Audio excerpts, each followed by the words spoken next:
Olá, minha amiga, olá, meu amigo do canal Raciocínios Espíritas. Tudo bem?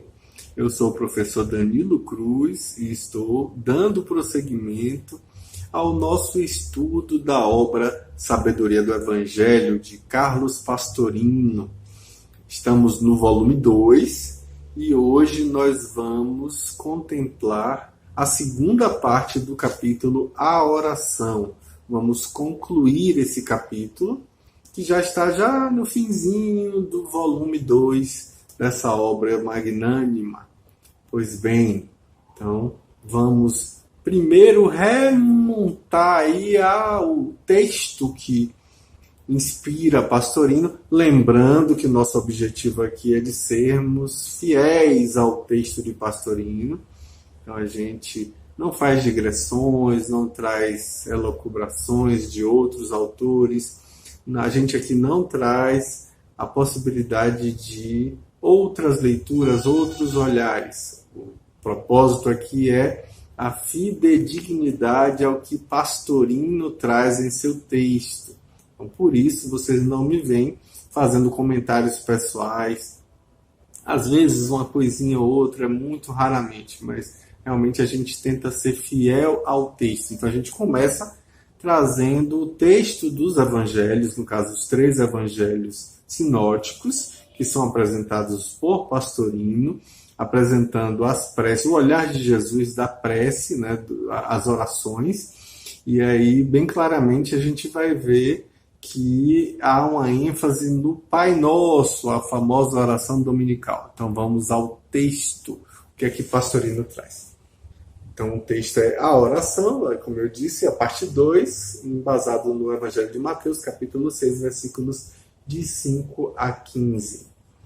Onde Mateus fala assim: quando orardes, não sejais como os hipócritas que gostam de orar de pé nas sinagogas e nas esquinas das praças, para serem vistos pelos homens. Em verdade vos digo, já receberam sua recompensa. Tu, porém, quando orares, entra em teu quarto e, fechada a porta, ora a teu Pai, que está no secreto.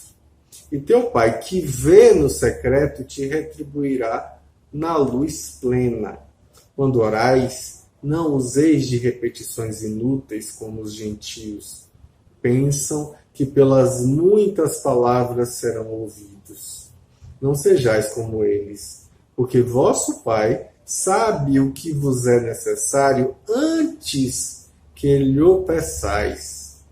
Portanto, orai vós deste modo: nosso Pai que estás nos céus, santificado seja teu nome.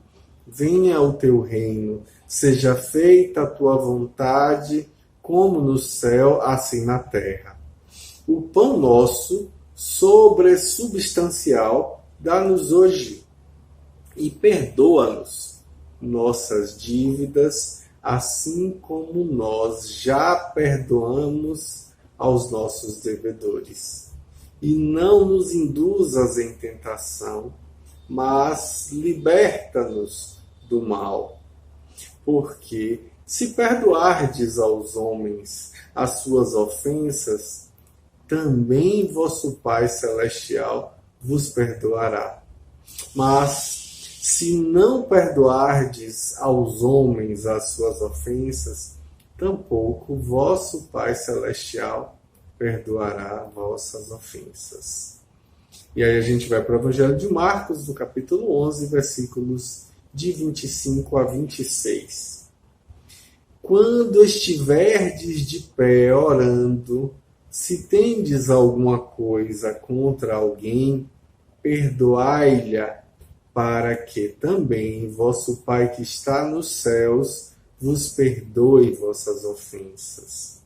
Mas, se não perdoardes, também vosso Pai que está nos céus não vos perdoará vossas ofensas. Aí então a gente vai para o Evangelho de Lucas, no capítulo 11, versículos de 1 a 4, onde Lucas assim descreve: e aconteceu que estava Jesus orando em certo lugar, E quando acabou, um de seus discípulos disse-lhe: Senhor, ensina-nos a orar como João ensinou a seus discípulos.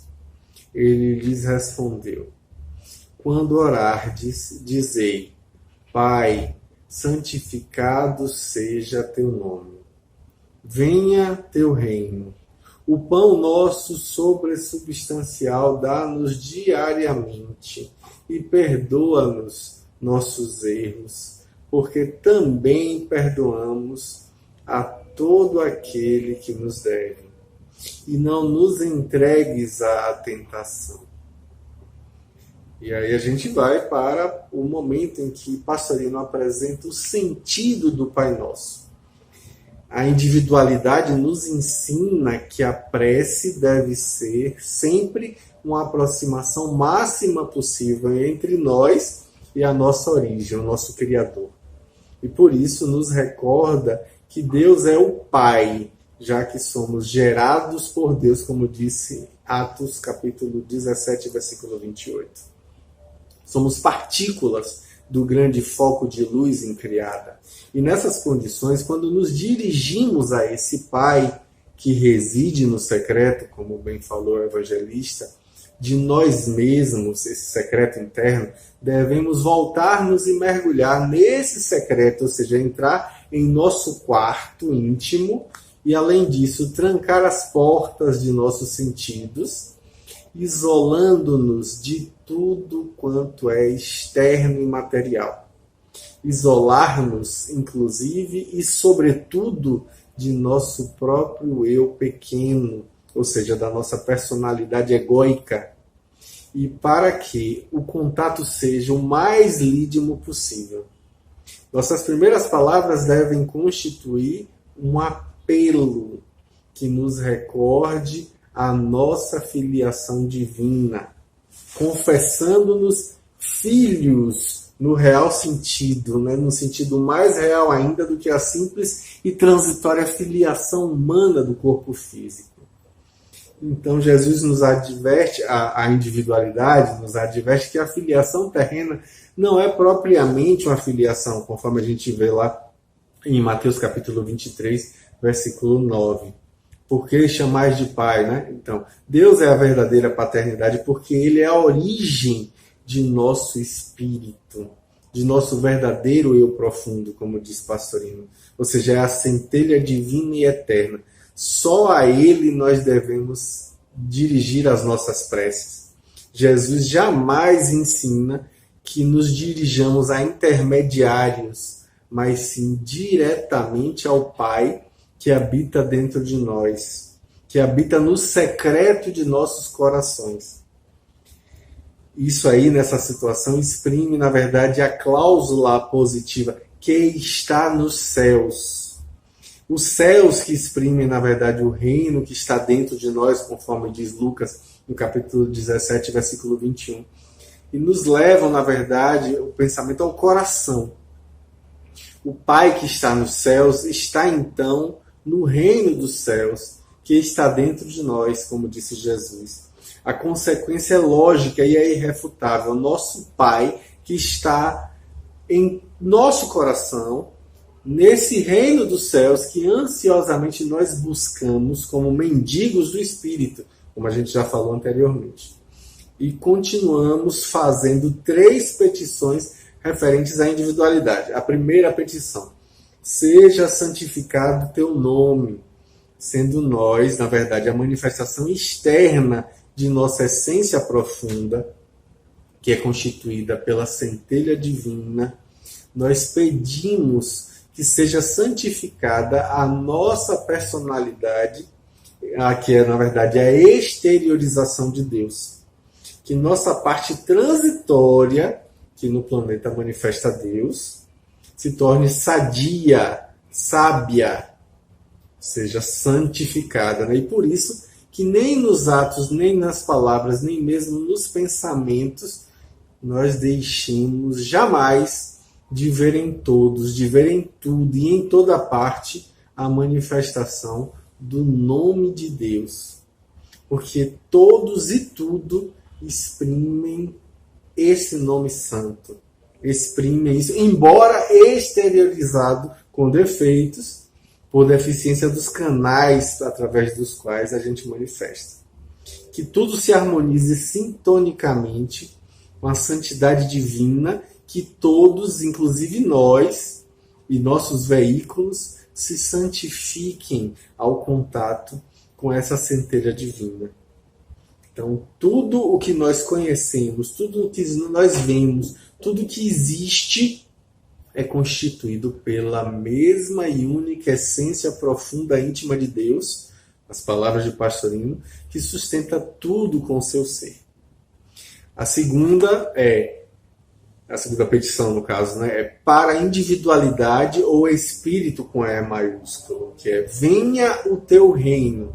Trata-se aí de uma expressão mais ardente do nosso contato íntimo com a centelha divina, ou seja, com Deus através do nosso Cristo interno, a fim de que a gente consiga mergulhar na consciência cósmica, nos tornando desse jeito um com o todo, um com o Pai. Ou seja, o reino de Deus, ou o reino dos céus, está dentro de vós. Que teu reino venha, que nós o encontremos o mais depressa possível, o encontremos o mais depressa possível, que nos unifiquemos ao Pai no prazo mais curto e da maneira mais íntima, numa unificação total e definitiva. A terceira petição, que é a última, que se refere no caso aí à individualidade, refere-se ao desejo real de que o Espírito, com E maiúsculo, siga a vontade do Cristo interno e não a vontade da personalidade. De fato, o Espírito, com E maiúsculo, se encontra entre dois polos opostos antagônicos. O polo superior, que inclui o Espírito para a sua evolução, induzindo-nos às ações superiores de fidelidade, de gratidão, de bondade, de amor. E o polo inferior, que puxa para a matéria, puxa para o materialismo do antissistema, usando as palavras de Pietro Baldi, impelindo a infidelidade, a ingratidão, aos prazeres e gozos egoístas. Então, nessa situação contraditória, o espírito é batido de um lado e de outro, internamente tendendo ao bem e externamente tentado pelo mal. Então, pelo Cristo interno, ele é convidado a subir, por Satanás, ou seja, a matéria, ele é arrastado para o abismo. Então, a luta perene entre o sistema e o antissistema, entre o espírito e a matéria, entre o positivo e o negativo, entre o bem e o mal, entre a sabedoria e a ignorância, entre o egoísmo e o amor. Então, todos nós somos testemunhas e atores nessas lutas titânicas que nos envolvem a todos, como disse Pastorino. Então, muitos se esforçam aí e sofrem esse árduo combate, procurando fazer a vontade divina com terríveis sacrifícios, sacrifícios inauditos. Então, o pedido salienta a necessidade de o Espírito, com E maiúsculo, fazer espontânea e naturalmente a vontade do Pai, que se manifesta através de sua partícula em nós, ou seja, o Cristo interno, que na verdade constitui o nosso eu profundo, o nosso self, e que sempre nos chega ao eu pequeno, a nossa personalidade, através da voz silenciosa da nossa consciência. E isso exatamente está expresso com muita clareza na seguinte fórmula: seja feita a tua vontade na terra, na personalidade, assim como nos céus, na individualidade. Olha que interessante, hein? Então, o que mais uma vez vai comprovar que o estás no céu significa que estás em nosso íntimo, dentro de nós, em nosso coração, em nosso psiquismo, se a gente puder falar dessa forma, ou seja, na nossa individualidade. São, portanto, 3 pedidos aí referentes à individualidade. É um triângulo superior. O primeiro relativo à centelha divina, logo após a invocação, seja santificado o teu nome, né? O segundo é relativamente aí à nossa mente abstrata, que deseja uma união integral, que se remete ao venha o teu reino. E o terceiro, dizendo respeito ao Espírito, com E maiúsculo, que nesse caso engloba as três manifestações. Seja feita a tua vontade. Então são nos apresentados aí, a seguir, os 4 pedidos que se referem à personalidade, ou seja, o quaternário inferior, isto é, o espírito encarnado provisoriamente. O primeiro pedido é: dá-nos hoje o pão supersubstancial, que se refere ao intelecto, e solicita o pão, isto é, o alimento do espírito, que é o conhecimento da espiritualidade, que é a sabedoria, que salienta bem Jesus, né, que na verdade se trata do pão supersubstancial ou sobresubstancial, ou seja, nossa interpretação, o alimento do contato com o eu superior. Nenhum maior nem melhor alimento para nós do que a possibilidade de mergulhar na consciência cósmica, onde nós teremos a possibilidade de encontrar todo o conhecimento por meio de visões intuitivas que vão nos esclarecer completamente a respeito da verdade, que é Deus. Então, aí, no caso, não se trata de um conhecimento livresco, um conhecimento externo de um aprendizado racional, discursivo, mas sim de conquistas instantâneas que vão chegar de dentro de nós mesmos como respostas seguras para todas as dúvidas, como lições maravilhosas que nós obtemos através do contato com o infinito, fora do espaço, e com a eternidade fora do tempo. Então, só pelo esponsalício místico da unificação, nós conseguiremos crescer, infinitizando-nos, como disse Pastorino, para mudar a dimensão, saindo da limitação do finito das formas para o ilimitado do infinito, das trevas para a luz, do frio congelado para o foco incriado, da divisão para a união, do antissistema para o sistema, do egoísmo para o amor total. A segunda do quaternário inferior, a segunda solicitação para a personalidade, como a gente dizia, é a que cuida do corpo de emoções, ou seja, o corpo astral, o corpo animal, dizendo: perdoa nossas dívidas kármicas, assim como já perdoamos aos nossos devedores. E aí Pastorino vai explicar que o corpo emocional é o responsável pelo karma, já que ele vibra no terceiro plano, e o que está sujeito aí, nesse caso, à lei da justiça. Portanto, é em referência ao corpo emocional que nós pedimos o perdão, pedimos o resgate dos débitos que foram contraídos por nossas emoções descontroladas em todos os campos, justamente pelos desejos que nos causam as dores. Mas a condição indispensável para a nossa libertação é não termos outros devedores presos a nós pela nossa exigência de pagamento. Então, quando tivermos perdoado, ou seja, libertado, todos aqueles que nos devem, por qualquer motivo que seja, então nós poderemos pedir que o Pai também nos liberte de nossos próprios erros do passado, dos nossos próprios equívocos. A terceira petição à personalidade, lembrando-nos depois do duplo etérico das sensações, nesse terceiro pedido, solicitando que o Pai, que está dentro de nós, não nos induza às provações, às tentações. Isso porque, dado o ouvido total que ocorre na reencarnação, nesse esquecimento, nós perdemos o contato com o passado e as provações nos aparecem como novidades que nos apavoram, justamente porque nós podemos fracassar por ignorância.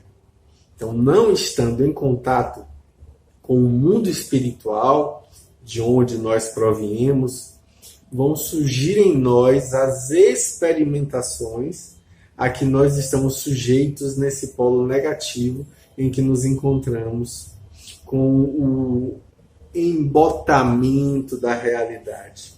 Então, a transitoriedade da riqueza nós a vemos como uma garantia de segurança, por exemplo.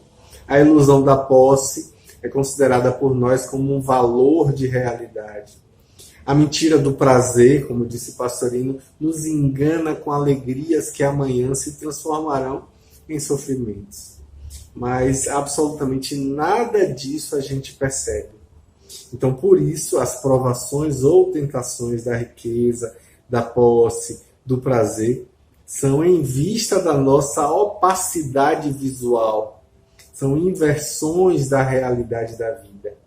Nós pedimos, pois, ao Pai, que não nos induza a essas provações, nos colocando em posição de poder cair por causa da nossa cegueira, que é temporária. Então, melhor a pobreza, melhor o trabalho, melhor a dificuldade, que são os maiores incentivos ao progresso espiritual. Então, na quarta e última petição, o último pedido é justamente o quê? O liberta-nos do mal, que se refere, na verdade, ao corpo denso, ou seja, à matéria. Aqui interpretamos como mal com L e não mal com U, por causa da simbologia que entre os hebreus denominava a matéria de Satanás, ou diabo, ou seja, o opositor, o adversário do espírito. Para essa interpretação mais profunda, o sentido preferível é o seguinte: liberta-nos da matéria, ou seja, do ciclo reencarnatório que nos obriga a voltar periodicamente ao planeta, nos prendendo já há tantos milênios ao cadáver de carne que nos cerceia os voos do espírito, esse escafandro que nos mantém colados no chão da Terra, nesse oceano atmosférico. Eu gostei dessa metáfora que o Pastorino apresenta. É um apelo dramático que nós, encarnados, gritamos aflitos ao Pai que está dentro de nós. Liberta-nos da matéria do mal, onde nós mergulhamos por nosso egoísmo divisionista, do abismo em que nós caímos por conta da nossa própria rebeldia orgulhosa. Eis então, de maneira reduzida a seus termos reais e belíssimos, a prece do Pai Nosso, mais concisa e perfeita, prece que deve ser proferida com o coração, meditando em cada um dos pedidos, sem que haja necessidade de repeti-la mais de uma vez em cada caso. Não nos esqueçamos aí das palavras taxativas de Jesus. Assim deveis orar. Mais do que um ensino, isso é uma ordem, que nós possamos aprender a obedecer a quem sabe mais do que nós, conquistando a felicidade e nos afastando da materialidade, que infelizmente ainda é tão deprimente, alçando-nos aí às altitudes do Espírito, com E maiúsculo, que nos unifica ao Pai, usando as palavras de Pastorino. Maravilha, hein? Poder ter essa compreensão a respeito do Pai Nosso, essa compreensão a respeito dessa prece que povoa as nossas orações diárias. Pois bem, então que a gente possa aprender com quem sabe e crescer com esse tipo de reflexão tão primorosa que Pastorino nos traz nesse livro fantástico. Um grande abraço e até semana que vem, se Deus permitir. Tchau, tchau.